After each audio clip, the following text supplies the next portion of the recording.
Hello and welcome. Today we're going to be talking about Christmas. Right. Specifically, how to talk about Christmas Day in English. Exactly. Have you ever had that moment? Maybe a friend or a colleague asks, did you do anything fun for the holiday? And your mind just goes blank. You just say yes. Yes, or it was good, and that's it. But there's so much more to say. The whole day is a story, really. It is. So that's our goal today. We want to give you the words, the phrases, and sort of a map to tell that story. We're going to walk through the day from the morning all the way to the evening. We'll cover food, gifts, family traditions. And by the end, you'll have a much better way to describe your own holiday experience, even if you don't celebrate Christmas. The ideas are pretty universal. Yeah, a lot of them are. Okay, so let's start where the day starts, the morning. The Christmas morning. It's a very unique time. It really is. The first thing that comes to mind isn't noise, actually. Yeah. It's the quiet. Right, but it's not a normal quiet, is it? It's not a sleepy Sunday morning quiet. No, not at all. Right. It's more of Yeah. an excited quiet, Hmm. a happy quiet. Yeah, you can feel the energy in the air. It's like the whole house is holding its breath, just waiting for the day to officially begin. That's a great way to put it, holding its breath. There's this feeling of anticipation. Exactly. That anticipation is a huge part of the experience, especially when you're a kid. You can describe that so simply. You could just say, the house was quiet, but it was a very happy, excited quiet. And that says so much more than just everyone was excited. It paints a picture. And then there are the smells and the sights, the sensory Oh, stuff. absolutely. The first thing for me is always the smell of coffee. Yes, the signal that the adults are awake. The adults are awake and they're, getting ready for the day. And then that smell mixes with others. Like the pine from the Christmas tree, that sharp, fresh scent. Mm-hmm. And maybe something sweet. In my family, we'd sometimes leave out biscuits we made the night before, so you'd get a hint of cinnamon or vanilla. Or maybe a candle, a warm vanilla candle. Right. It's that combination of the outdoor smell, the pine, and the indoor smell, the coffee or the baking. It tells you this day is different. And the light, too. It's often still dark outside, but inside? Inside, you might have the tree lights on, or maybe a small lamp, so you have this soft, warm glow. It feels so cozy, like the house is a warm, safe little bubble, and the cold world is outside. You can just say, the house felt so warm and cozy with the lights on. Simple as that. Speaking of cozy, we have to talk about the clothes. The unofficial uniform of Christmas morning. Right. It's all about comfort. 100%. Yeah. I always wear my biggest, warmest, fuzziest socks. The ones with penguins on them. Of course. And a comfortable sweater. It's not about looking good. It's about feeling relaxed. But then there's that other tradition. The complete opposite of cozy and relaxed. Oh, the ugly Christmas sweater. The ugly Christmas sweater. This is such a funny tradition. It is. And the key thing to understand is that the word ugly here doesn't really mean ugly. It means silly, fun. Over the top. Like, my brother has one with a dog on it. And the dog's nose is a big red light that blinks. See, that's perfect. It's a way to be playful and not take things so seriously. It's a joke everyone is in on. So everyone's awake, they're in their cozy or their ugly sweaters, they've had some coffee. And now comes the hard part. The waiting. The waiting game. Because the presents are right there, under the tree, but you can't touch them yet. In so many families, there's a rule. No one opens anything until everyone is ready. And everyone usually means all the parents and grandparents. So people just kind of gather slowly. They'll get some orange juice. They'll sit down. They'll talk a little. It's all part of building that excitement. If you just ran in and ripped everything open, the moment would be over in 5 minutes. This makes it last. It makes the moment feel more important. That word gather is a great one to use. It is. The family slowly gathers in the living room. Sounds so nice. Okay, so the waiting is finally over. The time has come.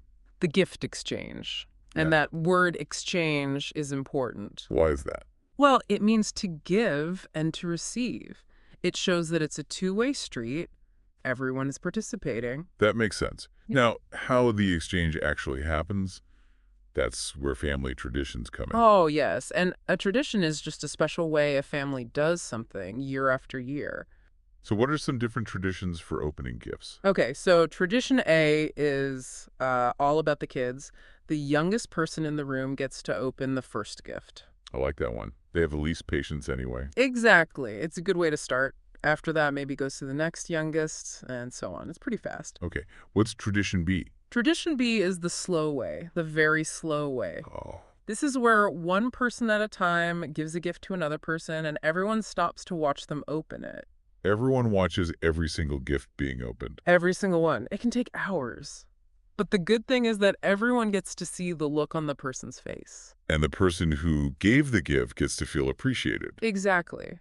It's less about the gifts and more about the moment of giving and receiving. So you could say, our tradition is to take turns. So it takes a long time, but it's really nice. Perfect. Now, what happens when you open a gift and, well, it's not what you wanted? The difficult moment. Politeness is key here. It is everything. You always, always have to say thank you. Always. But there's a special phrase you can use when you want to be polite, but you don't love the gift. And that phrase is, thank you for the thought. That is such a useful phrase. It is, because you're not thanking them for the object. You're thanking them for the action of thinking about you and getting you something. It's very smart. So let's talk about some of those gifts, the memorable ones. Sure. They usually fall into two categories, right? The best gifts and the funny gifts. Let's start with the best. For me, when I was a kid, I remember getting a really fancy set of colored pencils, like 60 different colors, Oh, wow. and a big globe of the world that lit up when you plugged it in. That's so cool. See, those are great gifts because they are about your interests, art, and geography. They're personal. What about you, a memorable best gift? I remember getting a small used film camera once. It wasn't expensive, but it got me started in photography, so it was more about the opportunity it gave me. I love that. Okay, now for the other category, the funny, or maybe the bad, gifts. The ones that become family legends. Exactly. Okay, I have one. One year, a relative decided everyone should get the same thing, and they gave each of us 20 bottles of the same cheap hand soap. 20. 20 each. It was just so much soap. We were laughing so hard. I can imagine that's a story you'll tell forever. We do. And my uncle has a tradition. Every single year, he gives everyone the same gift. A little book of terrible jokes with blurry pictures of his pet parrot inside. A parrot joke book. Every year. It's so strange, but now we all look forward to it. It's reliably weird. It just shows how a tradition can be funny. It doesn't always have to be serious. Exactly. Before we move on from gifts, there are two quick vocabulary words we should cover. First, the stocking. Right. A stocking is that big, special sock that's hung up, usually near a fireplace. It's not a sock you wear. And it's filled with small gifts. Yeah, and those are called stocking stuffers. Little things like chocolate or pencils or a small toy. It's like a little pre-gift before the main event. Exactly. And the second word is ornaments. The beautiful things you hang on the Christmas tree. Right. The shiny balls, the little stars, the figures. Those are all ornaments. You can say, we decorated the tree with all our favorite ornaments. Perfect. So the gift exchange is done. The living room is covered in wrapping paper. What happens next? The energy of the house shifts. It moves to the kitchen. It's time for the preparations. A great word. Preparations means all the things you do to get ready for something. In this case, the big Christmas meal. No, not everyone is a great cook. I am definitely not a great cook. Me neither. So you have to find your role in the preparations. My role is usually the snack helper, which means I stand around and eat the cheese that's supposed to be for later. A very important job. Or my other job is setting the table, putting out the plates, the forks, the special napkins. See, that's a real job. That's part of the preparations. My job is often peeling vegetables. Peeling the potatoes and carrots. Yes. It's a little boring, but it's actually a great time to talk. Your hands are busy, so you can just stand next to a family member and have a real conversation. That's a great point. It's low pressure. And what's the atmosphere like in the kitchen during all this? Oh, there's always music. Always Christmas songs or carols on the radio. It makes the work feel more like a party. And people start singing along, even if they're bad singers. And sometimes dancing. I always remember my dad doing a silly little dance while stirring a giant pot of soup. It's those little moments that make it fun. The food is cooking, the house smells amazing, but it's not ready yet. Right. There's usually a gap, a couple hours where you have to, pass the time. That's a great phrase, to Yeah. pass the time. So what do families do? Well, option A is to get out of the warm, stuffy house and go for a short walk. I love that. The air outside is so cold and fresh. And it's so quiet. There's no traffic. It's peaceful. It kind of clears your head before the big meal. What's option B? Option B is the opposite. You stay inside and gather on the sofa to watch a Christmas movie. Another great use of the word gather. The family gathers to watch a movie. Yeah, something light and fun that everyone can enjoy, like the Santa Claus, that movie about the guy who becomes Santa Claus. It's a nice, calm way to wait together. Exactly. And then the moment arrives. The call. The signal that the feast is ready. And we should be clear, a feast is not just a big dinner. It's a huge, special, celebratory meal. Right. So how do you know it's ready? There are two main signals. Signal number one is a bit chaotic. It's usually my mom shouting, "Dinner is ready. Somebody help me carry this." I know that one well. It causes a panic and everyone runs to the kitchen to help. Just the other signal. The calmer signal. In some families, they might ring a small bell. Oh, that's very elegant. It is. But either way, it means the same thing. Right. It's time to come to the table. And before anyone starts eating, there's often a small ritual. Usually, yeah. A quiet moment. Maybe everyone holds hands. And someone might say a quick thank you. For the food, for the family being together, just a short, quiet moment of gratitude. And then you hear the words. Enjoy your meal. And the feast begins. So let's talk about the food on the plate. Turkey, of course. Potatoes. Maybe some Brussels sprouts. And the most important thing of all, the gravy. The magic sauce you poured over everything. You have to. What's your favorite part of the meal? For me, it has to be the stuffing. Oh, good choice. Can you explain what stuffing is? Sure. It's a mix of bread, onions, herbs, all cooked inside the turkey, so it soaks up all the flavor. It's so, so good. It really is. My favorite is probably the roasted potatoes. Ah, classic. But they have to be just right. Crispy on the outside and soft and fluffy on the inside. The perfect combination. What about drinks? Adults might have wine. For kids, a popular thing is sparkling apple juice. Because it has bubbles and feels fancy? Exactly. Or maybe a special spiced fruit punch. Something that tastes like Christmas in a cup. And then, even when you're completely full, you have to save room for dessert. You have to. It's the rule. Something like a warm apple crumble or maybe a big strawberry cream roll. A light dessert after a heavy meal. Exactly. Which brings us to a very, very useful English idiom. I think I know which one you mean. It happens every year. You're so hungry, everything on the table looks amazing, so you put way too much food on your plate. And you can't possibly finish it all. That is when you say, my eyes were bigger than my stomach. It's a perfect phrase. Yeah. It means you wanted to eat more than your stomach could actually hold. It's a funny way to admit you were a little greedy. Everyone understands that feeling. So the feast is over. Everyone is very, very full. Very full. This is the slowdown period, the food coma, as people joke. Movement becomes very difficult. Very slow. And everyone moves from the dining room to the living room. To the comfortable sofas. Ah. And the lights are usually turned down low. Right. So the only light is from the Christmas tree. It's a really peaceful, happy, sleepy moment. Deeply content. And that sleepiness leads to another famous tradition. The Christmas afternoon nap. Yes.